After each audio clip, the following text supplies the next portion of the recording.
Hi there, and welcome to today's episode where it is a very topical, it's a very appropriate episode to be listening to right now at the breaking of November, December, as we're coming into the festive season.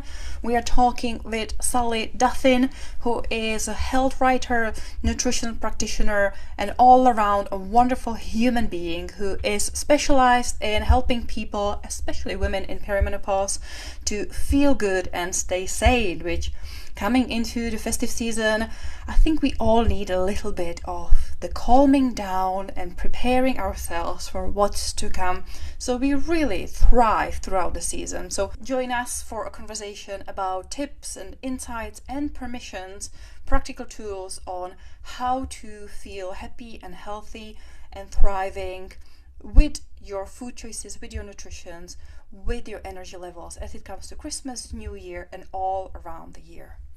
As usual, before we get started, hit that subscribe button. We really do want to get as many people listening to this episode as possible.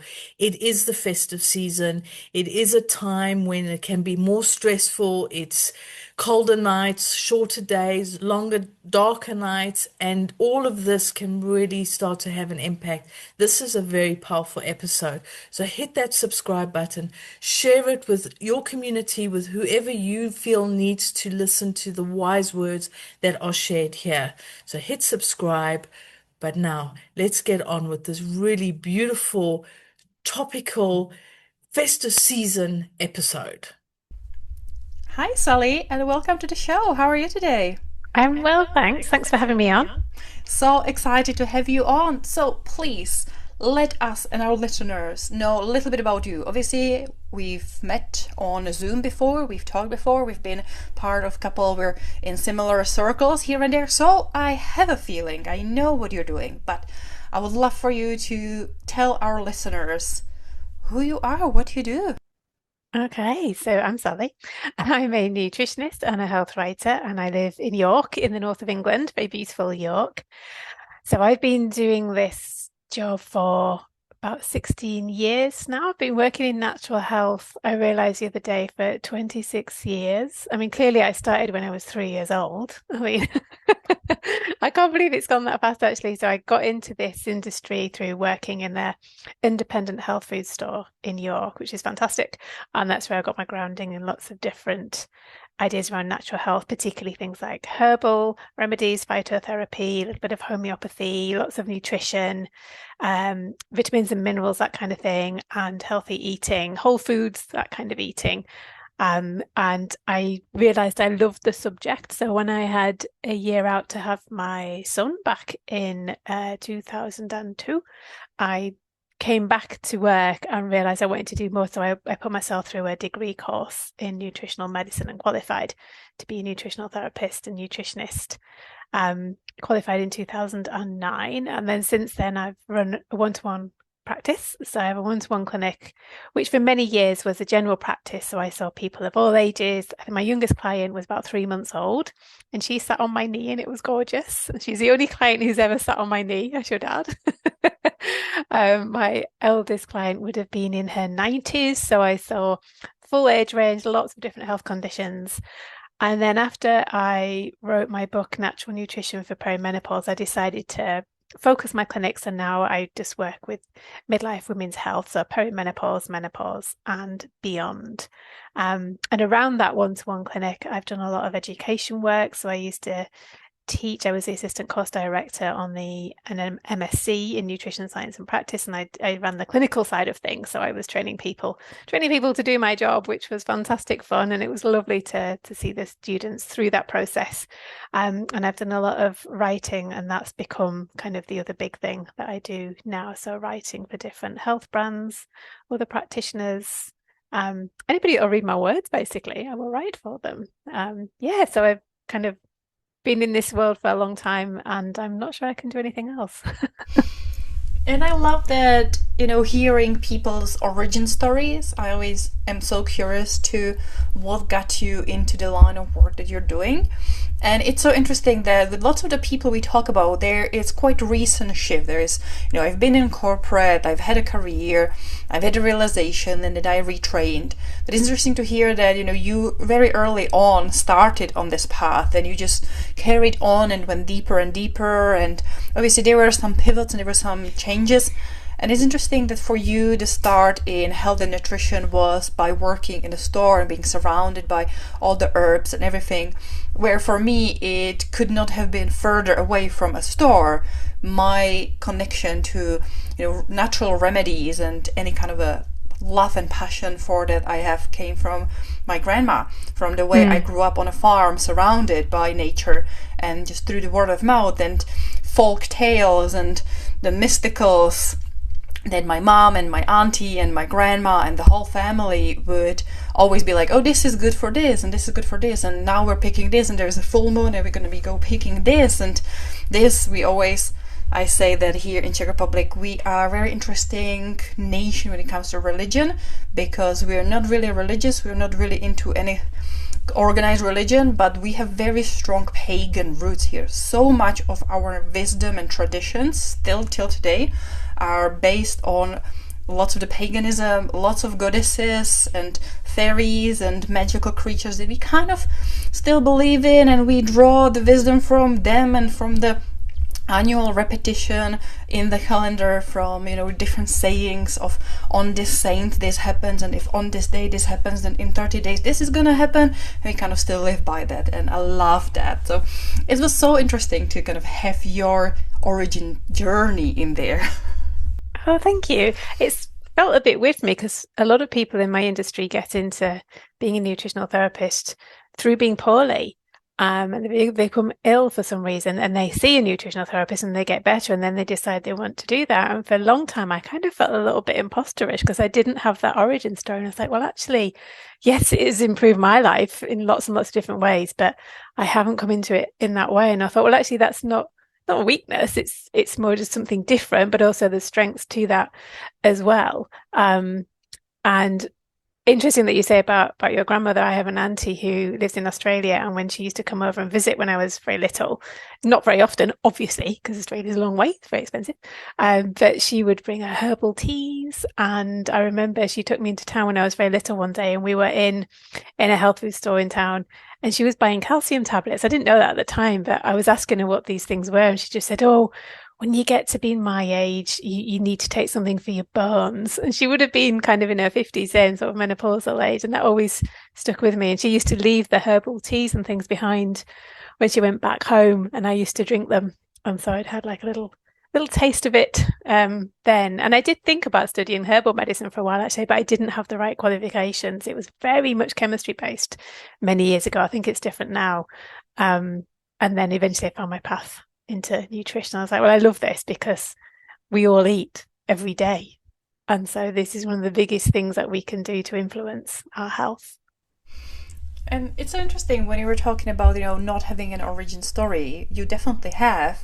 And it's so true that so many people who are now on the healing path in one modality or another came to it because they had the problem and they have to, for themselves, crash and burn and try to build themselves up, do all their own research, because they were stuck with traditional medicine wasn't helping, going to the GP wasn't helping, all the things they were trying were not helping, so they really had to put so much effort into figuring out themselves, which then led them to, okay, I'm actually quite qualified to be able to then listen to others and try to help them. But I think that your origin story is wonderful in a way of you started there and you just carried on, and you have, and because you possibly didn't have to go through the crash and burn, because you knew already quite early on lots of the things from your journey, that you didn't have to go through all the pain of being so poorly and so ill, you managed to just carry on and be like, well, actually, I'm living,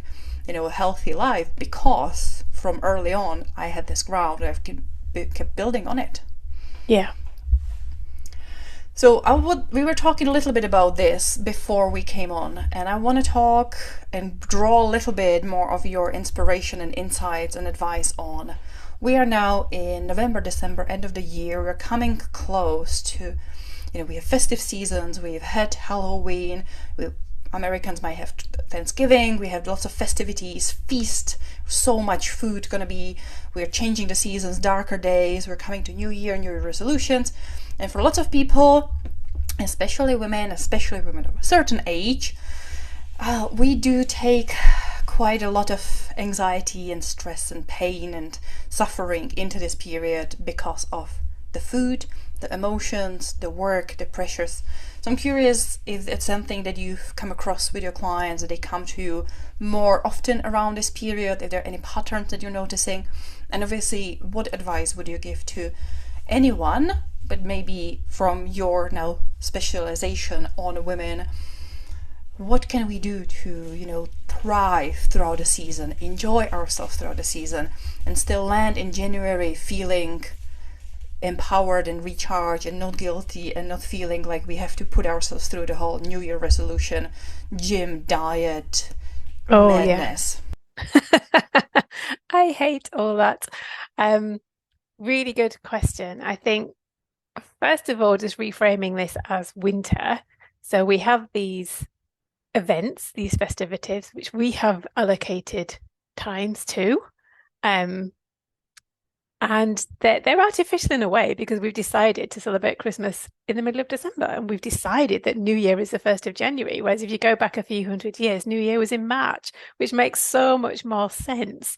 And it is the reason why the financial year begins in April. I always wondered that until I discovered that New Year used to be in March. So we've got these artificial constructions around these festivities. We have a lot of societal pressure about losing weight by the end of the year or losing weight in January. This season has to be the worst. It is so counterproductive. It goes against all our natural biological rhythms to be trying to shift a lot of weight at this time of year because your body is actually storing more weight. We are biologically programmed to just pack a little bit more in winter, hold on to it for warmth, for energy, because food was being traditionally scarce at this time of year. So we needed to have more energy reserves in our body. And if you look at the foods that are seasonal at this time of year, you've got a lot more root vegetables. So we've got all the things like the beetroot, the carrot, parsnips, all these kind of things, swede, packed with starches. So these are complex carbohydrates that give us slow release energy. So to keep us full, keep us feeling full, keep us full of lots of fiber, which is going to support our gut microbiome and our immune system, going to give us steady energy. But you've also got other things happening like the longer, darker nights. So we have shorter days, longer nights. So we're producing more melatonin. So we are programmed to be more sleepy and to be resting more at this time of year. And yet this is happening. And we have these artificially constructed festivals where we're supposed to be outside a lot of the time and partying and, having lots of energy and being really social beings, but then losing weight in January, which has to be the coldest, most miserable month of the year to be even trying to do this. So I say to people to ignore that.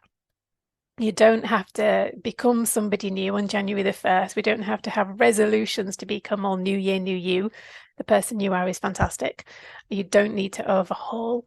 If you're looking at ways to support your health throughout winter, amidst all these festivals and everything that's going on, then probably the easiest thing to do is to just look at portion sizes and to moderate things like alcohol intake. So alcohol is giving us lots of empty calories, lots of empty sugars, no nutritional value whatsoever, but it takes nutrients from us when it has to be processed through the liver. So it's putting you in a nutritional deficit, basically.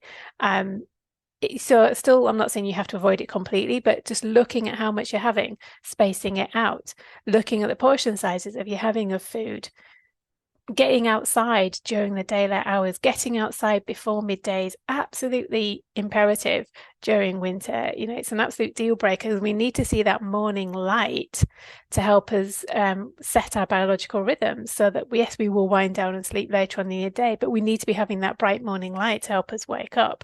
Some movement as much as we can, as tempting as it is to curl up on the sofa with blankets and Netflix and all the snacks and things.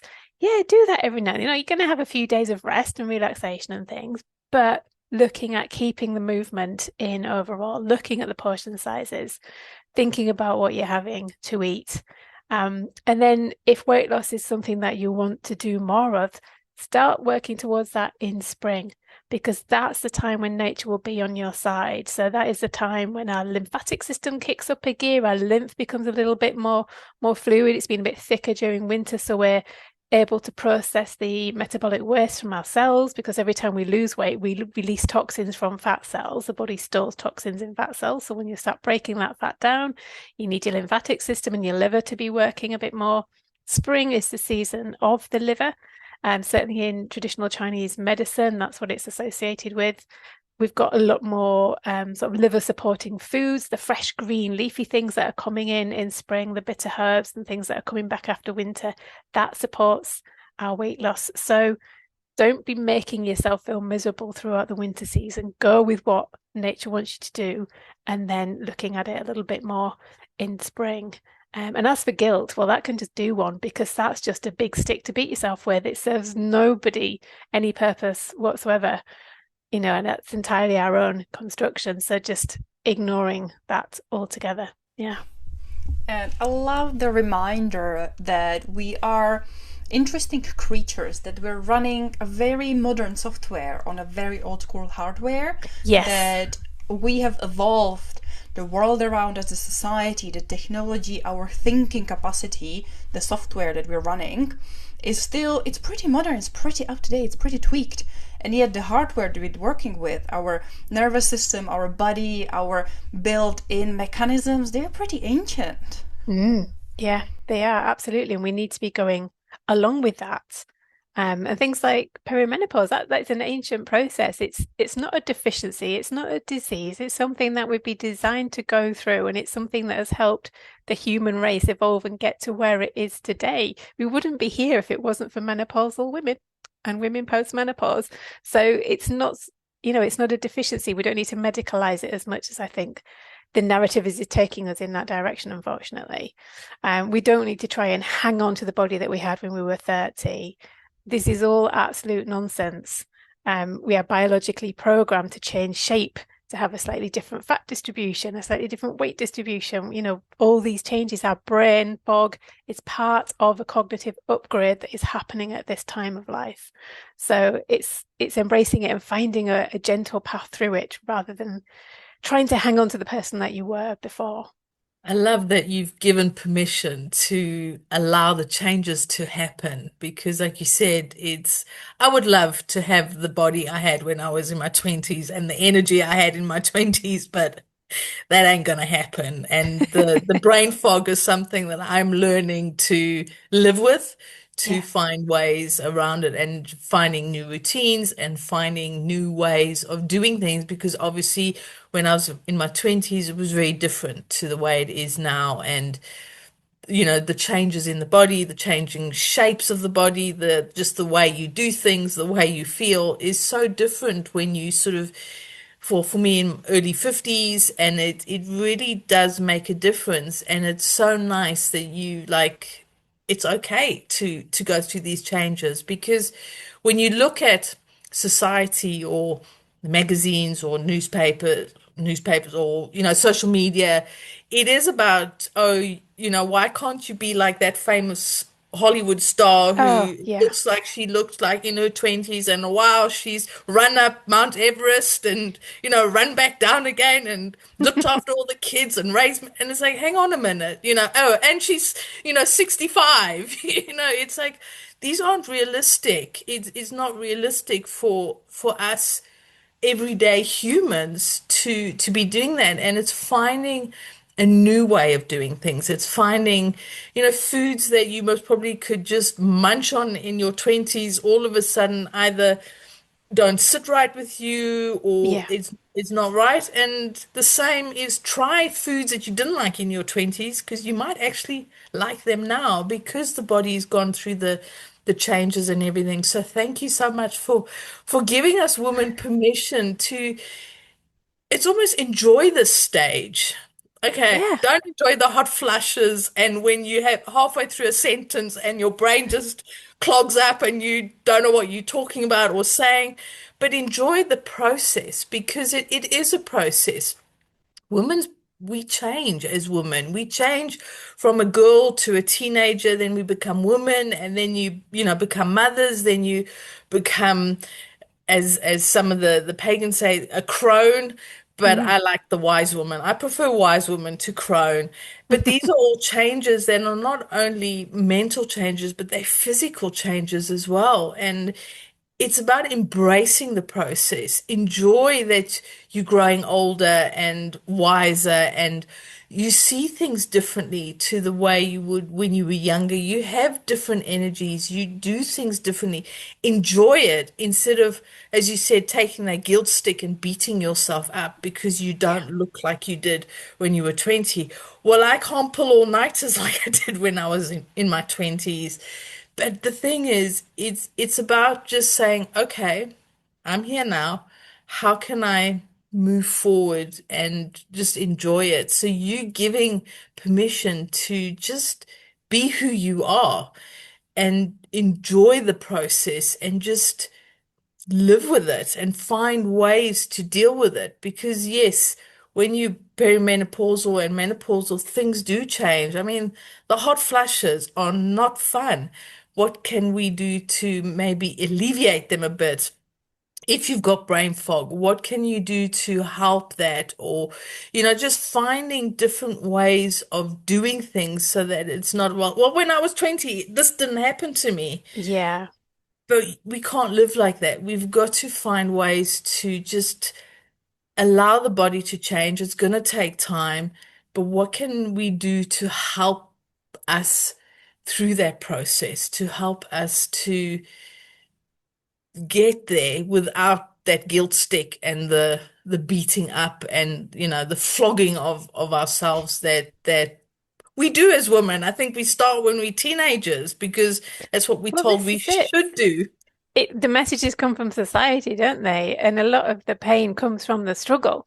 So we are struggling. I'm not saying that, we're imagining our menopausal symptoms or anything like that, not at all. But the difficulty and the anxiety that we have around them is because we're in a society that's telling us that if we're like that, then we're kind of past our expiry date. And actually, we need to kind of retain our youth. And if you look at the history of how menopause as a concept has developed, certainly in Europe and North America, it's so different to other cultures where it's seen as this sort of end of reproductive phase. So a lot of women are thankful in many ways because of the way that pregnancy can be very difficult on the body, the strain of raising children when you've got other responsibilities and things like that. And their status in the society changes. So they're seen as being more authoritative, certainly within the family, within social networks. They have, a different status that comes to them once they've gone through this period, whereas it's not like that in this country, unfortunately, and in other sort of, I want to say Western, but I know that's a very colonial term, but in Europe and North American things, that it's viewed very, very differently. And so, and a lot of the sort of medicalization comes from, if we think back to certainly in the 1700s when the word menopause was coined by a French physician, it was around the time that they were discovering what the nervous system does in the body. So it was then decided that the things that women were experiencing as they go through this time was to do with the nervous system. So it became all about the nerves and treating the nervous hysteria and things like that. Because obviously women are hysterical. This has just been part of the narrative for millennia. And then when estrogen was discovered at the beginning of, the early part of the 20th century, the narrative shifted again. And it was decided that actually it's a deficiency of estrogen. And you need to have the estrogen to stay young, to remain retain your youthful looks, to be pleasing to your husband. And if you look at some of the medical literature and the books that were written around that time, it is cringing. It is awful the way that women are spoken about. You know, they're going to be dried up husks unless you have the estrogen, you know, and it became very medical like that. So, and lists of symptoms that went alongside it. But when there's cultural studies done in other parts of the world, women are experiencing similar things, but they're viewed very differently. And these symptoms don't carry the same weight. And there's not the similar sort of pressures to be dealing with it, or it's handled differently in different parts of the world, or it's seen as part of aging. And with aging comes the wisdom, the experience, like you were saying, that whole crone, wise woman thing. So you become more revered and you have a different status in society. So all these different threads are feeding into it. And yet here we get this message of retaining our looks, keeping the body that you had, you know, and really downplaying your symptoms for fear of being seen unable to do your work, you know, not fit to be able to carry on with what you were doing. When actually, now that the conversation is opening up about it, it's becoming a lot more refreshing, a lot easier for women to talk about. I don't know how I would be able to get through perimenopause without talking about it. You know, I don't know how my mum and my grandma's generation managed it. I honestly don't. I would have been committed somewhere as a mad woman because it's just, how are you meant to go through this whole bodily, physical, mental, and emotional change without speaking about it? That's just crazy. I also, and do correct me if I'm wrong, is I read somewhere, and I don't can't remember where I read it, but it was something that the woman's body doesn't need to have estrogen going. I mean, this is why the menopause happens, the decrease in estrogen, but it's not something that we've got to just keep maintaining because the body doesn't need it in the sort of wise woman ages as it most probably does in when you're a young woman and you going through the motherhood phase Mm, of your life is estrogen can actually be quite harmful then to take it when we're not stopping the estrogen because we've decided to. Our bodies, as you said, for centuries, well, I think ever since a woman has been around, yeah. this phase has happened, and there's a reason that the estrogen decreases and it does what it does. And I remember reading saying that it actually can be quite harmful to be increasing and carrying on with the estrogen when it's not really needed. Am I correct in that? Is this something that is making sense? And like I said, I can't remember where I read it. I just remembered like, oh, that's interesting because I now know that I'm not going to panic about estrogen or anything because I'm just going to allow my body to do whatever it's going to do. Yeah, absolutely. The whole idea of the estrogen and progesterone replacement therapy is based on this sort of very shaky premise that the levels of those hormones we have during our reproductive years are the norm, and anything outside of that is an aberration. When actually, if we flip that around, we think those hormones are increased during puberty to activate our reproductive system. But there's nothing to say that that's a norm. Surely that could be the aberration because it's been activated and upgraded to help us reproduce. And then it will naturally decline once that period of life is over and we go to a lower baseline. And there's lots of other factors involved in our health, both menopausally and postmenopausal. It's not just about the levels of the hormones. And women have been having successful, productive, enjoyable postmenopausal lives for a long, long time, longer than we've had here hormone replacement therapy, a lot longer. So this idea that if you don't take the hormones, you know, everything's going to go dreadfully wrong, which unfortunately is part of the narrative that we're seeing at the minute, is a myth. You know, yes, if you can take using hormone replacement therapy within 10 years of menopause is thought to bestow some benefits for heart health and bone health if you are at risk of those things. But it's just one thread in many threads. Exercise is just as important. What we're eating, our societal connections, how well we sleep. So many other things play a role in our health. It's not just about replacing hormones at all. And I can see why some women will and I'm not against HRT, I should say. I'm definitely not against it because some women find it very helpful during the fluctuations of perimenopause and early menopause when things are kind of the dancing has gone wild, and you just want a little bit of calm. So you want a little bit of stability, and the hormone replacement therapy can do that. But in terms of taking it long term or forever, which is what some doctors even talk about, there's no studies there. We don't know that taking these hormones indefinitely is going to be helpful. We're designed to, like you say, go through this shift and then have a life afterwards. There's nothing to say that we need to keep maintaining the levels of the hormones that we had during reproductive phase because we're not ovulating anymore. We're not designed to be still reproducing. That's just not part of nature's plan at all.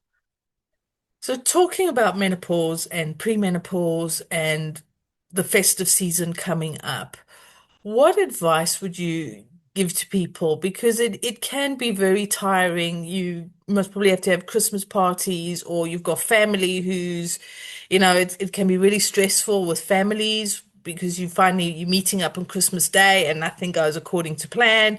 You most probably didn't particularly want to see Uncle Joe pop up because he sits drunk in the corner, whatever. And as you said, there's an increase of sugary foods, Christmas puddings, mince pies. I know that the shops are full of mince pies, and you've got an increase in alcohol, but all the sweets things that come with it, Christmas cake, the lovely desserts, and then your extra meals. And I know you've gone through it a little bit, but specifically for sort of the premenopause, menopausal stage, because there can be, in a way, help with the energy, the sugar Mm. rushes, but it's also that mental bit, because then you get the fatigue and the stress, and sometimes, well, I speak personally, the patience I'm not as tolerant as I used to be. Yeah. So it's how can you, find a way to go through December, and as Lenka said, that you're thriving in January instead of feeling like, it's the beginning of the year and I'm done. I'm done. Yeah. I'm done and it's only January. And, just to find a way to get through it in some sort of, I'll say normalcy, but just in a way that you can cope with it so that you don't have that collapse in January, let alone the guilt with the dieting and everything else, but just that energy and the mental energy to get you through January, February, and March before the spring comes and you can start to feel renewed. Yes, yeah. And we want to enjoy this season as well. It shouldn't, we don't want to feel like it's a punishment to be going through Christmas. We want to enjoy what's happening. So I think first thing to remember is everything you eat is your choice. No, there's always going to be food pushers. There's always going to be somebody in your family who's going, why are you not having this? Oh, why are you not having this? Come on, just have a little bit of this. What's wrong with you? Why don't you have this? There's always going to be these people, but you can just smile and go, no, thanks. No is a complete sentence, and it's a very handy sentence to deploy at certain times. You say, no, I don't eat that. End of. So the choices that you make are entirely within your sphere. I think that when it's a really busy day or you've got a lot on, I always think having a good breakfast is key. And I'm not saying that has to be a big breakfast. I'm saying it has to be a good breakfast. So even if you're somebody that doesn't particularly like eating a lot first thing, if you can make sure that what you do have is really packed with nutrition, breakfast sets your hormonal rhythms for the rest of the day. If we skip breakfast, if we just grab the coffee on the go, something like that, you're going to be in that nutritional deficit for the rest of the day. Your energy levels are going to struggle to recover. Your hormones will be all over the place. You're going to be much more hangry, irritable, a bit more anxious, a bit more stressed. So think of it as kind of filling up your car before you do a long journey. You wouldn't do a long journey on a, quarter tank running on fumes and then fill up at the end and expect your car to be able to handle that. No, you have to fuel before the journey. So making sure you have a good breakfast that has got plenty of protein in there. So we might be talking full fat Greek yogurt. So you've got the fat and the protein. We might be talking eggs. It could be something like overnight oats, for example, that you've soaked in the yogurt or some kind of milk, and you've got different seeds and things in there. Could even be bacon and sausages. That's absolutely fine. I love a cooked breakfast, especially in winter. But make sure you're building that breakfast around protein. Getting some fiber in there as well is great. So things like your oats, nuts, seeds, they're all great. Any kind of vegetables. I'm known to have soup for my breakfast sometimes, soup with kind of some chicken and salad or something like that. A good breakfast will set you up hormonally, mentally, and emotionally for the rest of the day. And if you've done that and the rest of the day goes to the dogs and you end up snacking on mince pies and things like that, it will have less of an effect on your metabolism than if you hadn't had that good breakfast. It really does make a difference. When it comes to Christmas dinner and things, it's a pretty healthy meal. We've got things like turkey or maybe a nut roast in there. So you've got the main protein and lots of different vegetables around that. So there's, nothing wrong with that whatsoever. Lots of nice variety of vegetables in there. I'd maybe just be thinking, if you don't want to feel that kind of overly full, heavy feeling, just have a smaller portion. That's fine. And again, deploy no as a complete sentence when people are trying to push an extra roast potato onto you. So you just decide how much you want to eat to feel comfortable, because you are the only one in your body and you want to feel well. So you make those choices. With things like the sweet things, the pudding things, if you want to enjoy those, I would have them after a meal. Yes, there's going to be times where you're eating them as snacks and things like that, but as much as possible, try and have it following a meal, because the protein and the fiber and the fat in the meal will slow down the release of those sugars into your bloodstream so that you don't experience so much of an effect from kind of the sugary spikes afterwards and things. Same with alcohol, having it with a meal, it mitigates the effect of it. Giving yourself the opportunity for sleep as much as you can. So I know it's tempting to stay up late a lot, and whether it's at parties or just watching a Christmas film till the wee small hours, but just be mindful that when you're going through perimenopause and menopause, your body does need more rest. This is a huge biological upgrade that requires rest in order to happen effectively and properly. So you do need to give yourself more time for rest.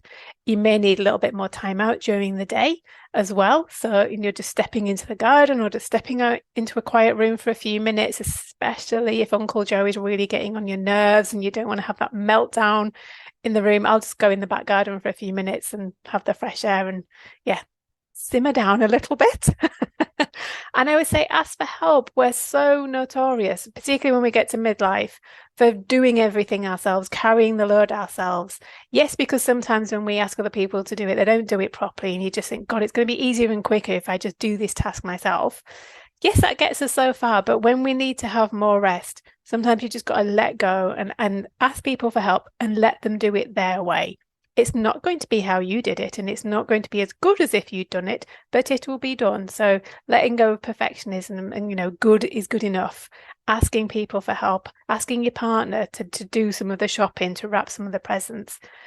Don't put the onus all on yourself to be carrying Christmas for the whole family at all. No, it's not the time for that. And this is part of stepping into your power as an older woman, is that delegation and saying no and asking for help. Yeah. I love that you brought in the mention of sleep, because I think the rest and sleep is such an important thing, especially we touched on that we are seasonal creatures, that we live more in alignment with the natural cycles, that winter is technically for many people, many creatures, many animals, it's a time for hibernation. And back in a day, it would have been before electricity would have been invented, a time for hibernation. So we would sleep longer, we would work less, we wouldn't have artificial light, screens coming into our eyeballs until midnight. And I do love that if we lean more into this hibernation of softer lights, maybe some filters on the TV or closing the TV. And I know it can be very tempting, kind of do Netflix and chill and eat some comfort foods and have a cup of hot chocolate and really treat yourself. But I found that if you have more of a candlelight and you read or write or listen to an audiobook or podcast where the eyes can rest after all day of here in Europe, pretty much winter often means just gray and the same level of miserable darkness, that you have to have the lights on in the house from morning till evening. So letting the system cool down without artificial lights and just bringing on the candles and fairy lights and soft warm colors and soft warm lights, and enjoy and kind of allow the system to switch off naturally for better quality sleep. I found that personally like the best way to survive winter, coming into spring already ready for the renewal, full of energy, rather than being like, I'm exhausted and now I'm supposed to like spring up to new energy and new life. No, absolutely. The candlelight is lovely, and that has been shown to help support melatonin release as well. So even if you're only doing that, I think for like an hour or so before bed, a little bedtime routine. We're so good at doing that with kids, but we don't do that to ourselves as adults. And it could be a really good form of self-care, is to have that bedtime routine. So you're winding down properly at night and then getting out into the daylight the next day. And like you were saying about it's so dark, and that opaque light that we have at this time of the year, it can feel very heavy and very miserable. But I think getting outside into nature, especially in the morning, and starting to look for signs, because actually spring begins long before March and April time. It's starting in January, there'll be daffodil bulbs coming through. You've got snowdrops emerging. And when you start seeing those signs in nature, it ignites hope. And you just think, oh yeah, we're coming through this. It's not going to be winter forever. I'm not stuck in Narnia. Spring is on its way. And that can be really encouraging.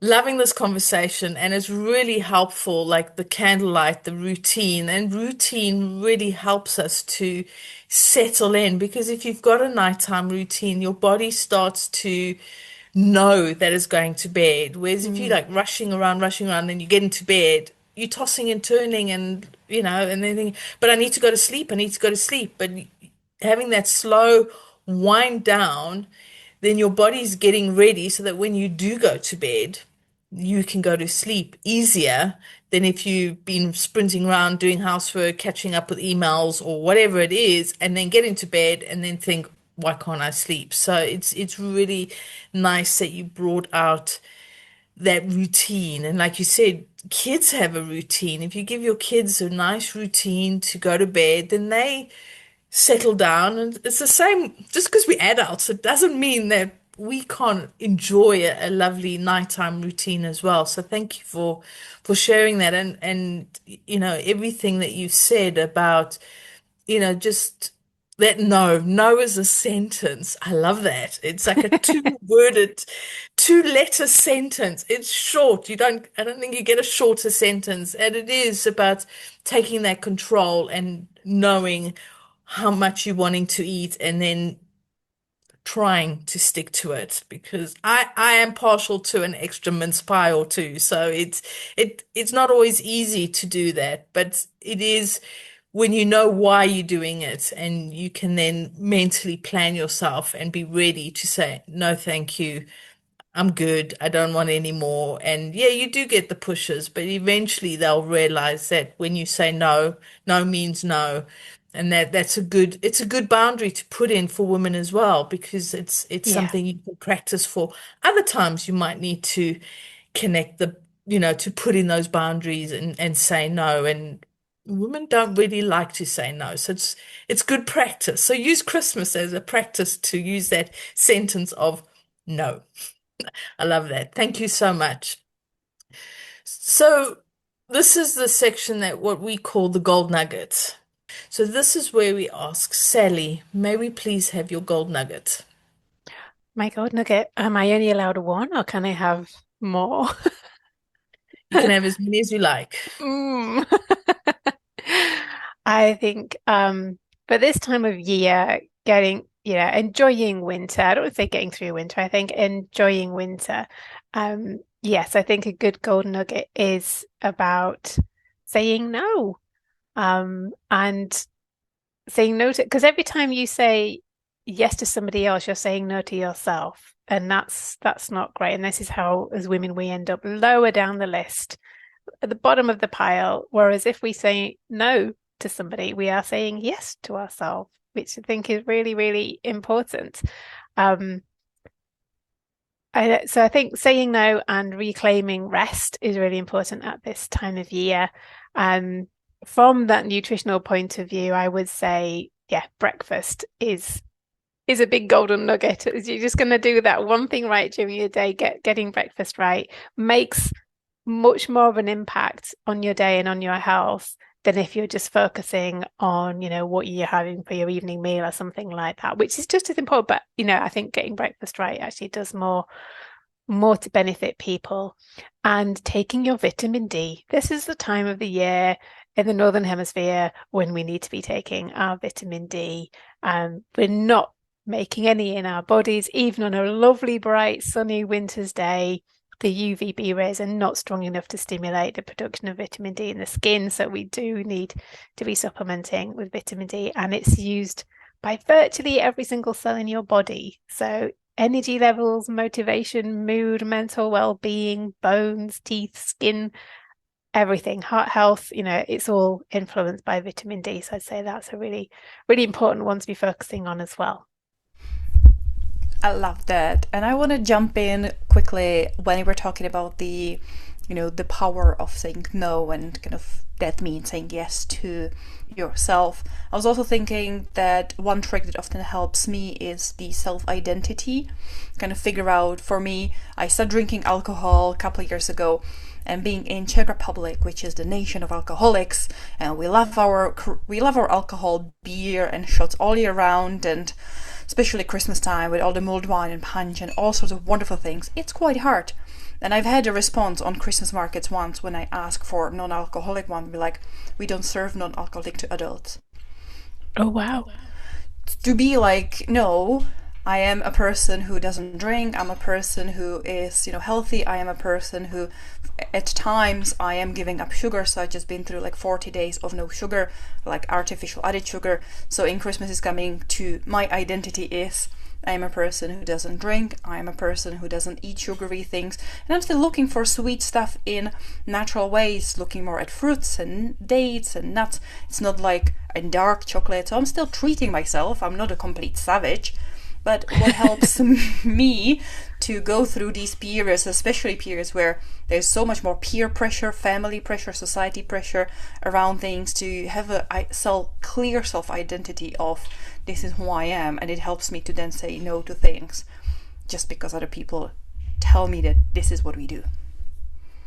Yeah, and this time of year is just one time of year, isn't it? If you have a strong sense of who you are and what you want and how you want to feel, that gives you the vision for the long game. That gives you the vision for how you want to feel come March, April, May, June, whatever. It's not just this kind of in the here and now thing. And actually something I thought of when you were talking, Natalie, then about the food pushes, the people that are always trying to get you to do something.